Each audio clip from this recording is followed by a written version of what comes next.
बोलो मेरे श्री गुरु महाराज की जय। श्री नंगली निवासी भगवान की जय।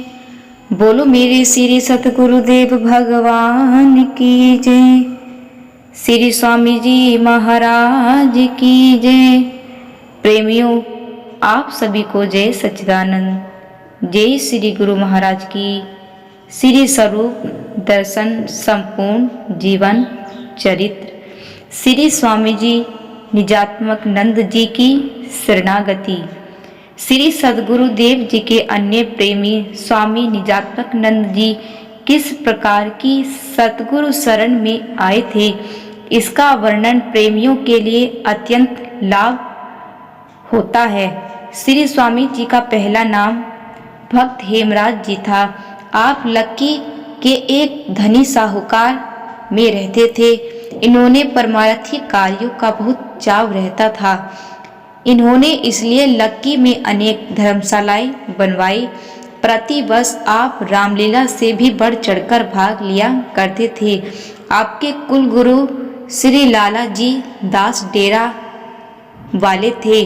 परमार्थी रुचि होने के कारण आप एक ग्रंथ लघु 25 का नियत रूप से पाठ किया करते थे, जिसमें से लालाजी दास की स्तुति थी। आप नाभाकृत भक्तमाल और श्री गुरु ग्रंथ साहिब को भी बड़े प्रेम से पढ़ा करते थे। परमार्थ के इस रुचि को देखकर किसी सत्संगी सज्जन ने आपसे कहा कि आप किस पूर्ण गुरु की खोज कर रहे हो।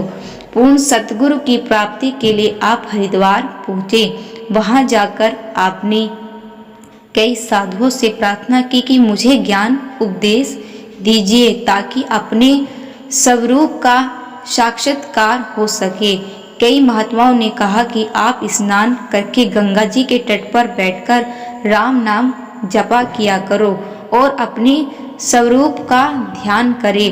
आपने ठीक वैसे ही किया। आपने स्नान करके बैठे और फिर थोड़ी देर के बाद आंखें खोलकर देखे तो हाथ पैर और शरीर वही था। हमारा स्वरूप क्या है, इस पर्सन ने आपको अशांत सा बना दिया था। आप कई मठों और आश्रम में गए, वहां साधु सेवा की, परंतु ध्याय प्राप्ति नहीं हुई थी। लगभग 6 महीने तीर्थ यात्रा करके आप लक्की में लौट आए। एक दिन एक संबंधी भाई भक्त सिद्धूराम डुडेजा ने आपसे कहा, भक्त हेमराज जी, आप व्यर्थ ही बाहर घूमे करते हैं। आप मेरे साथ टेरी जिला कोहाट में चलिए, मैं आपको पूरे गुरु के दर्शन कराता हूँ।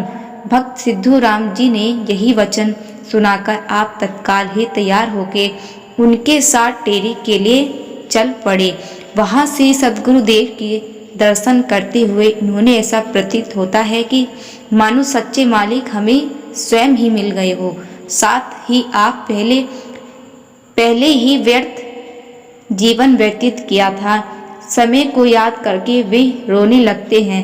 श्री गुरु महाराज जी ने इनको आशीर्वाद देते हुए और धैर्य बांधते हुए कहा कि श्री गुरु महाराज जी का नियम रूप से जब भी कोई प्रेमी अथवा नया जिज्ञासु आता है, उससे कोई भजन अभ्यास अथवा पाठ पूजा भी कराते हैं। आपने पूर्व उत्तर दिया, श्री महाराज जी भक्तमाल पढ़ छोड़ देते हैं। इनका भोला भाला उत्तर सुनकर श्री महाराज जी तनिक मुस्कुराकर बोलते हैं, पढ़ना छोड़ना नहीं चाहिए, पढ़ लेना चाहिए। श्री महाराज जी के प्रेम भरे वचन सुनकर आप भक्ति भाव से विभोर हो उठ गए।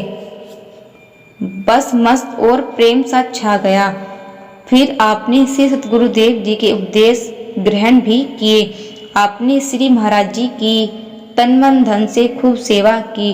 कुछ काल के बाद आपने श्री सतगुरुदेव जी को सन्यासी भेष की प्रार्थना की। श्री महाराज जी बोले, आप लक्की के चौधरी और मुखिया हो, आप लोग कहेंगे कि हमारा चौधरी छीन लिया है, इससे वैर विरोध बढ़ेगा।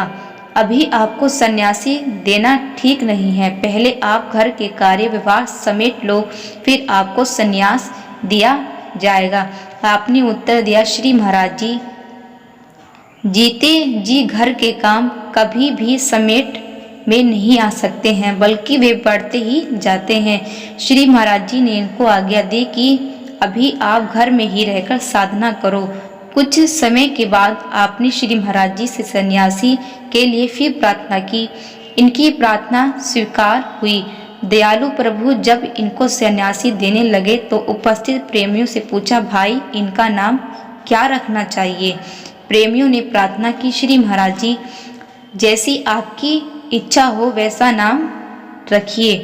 थोड़ी देर सोचकर श्री महाराज जी बोले, आप भक्तमाल में हर साखी के आरंभ में यही शब्द पढ़ते हो कि मेरी आत्मा, आप मेरी आत्मा ही हो, इसलिए आपका नाम निजात्मक नंद जी रखा जाता है। श्री स्वामी जी ने अपना प्रेम परिवार से शरणागति कर दिया। आपके 2 सपुत्र भी कुछ काल के बाद सन्यासी हो गए। श्री स्वामी गुरु प्रेमानंद जी स्वामी अखंड ध्यानानंद जी के नाम से, शुभ नाम से आप प्रसिद्ध हुए। सत्य ही श्री स्वामी निजात्मक नंद जी श्री महाराज जी की नित्य आत्म थे। श्री महाराज जी के प्रेम वियोग से इनके नेत्रों से निरंतर आंसू की धार बह रही थी।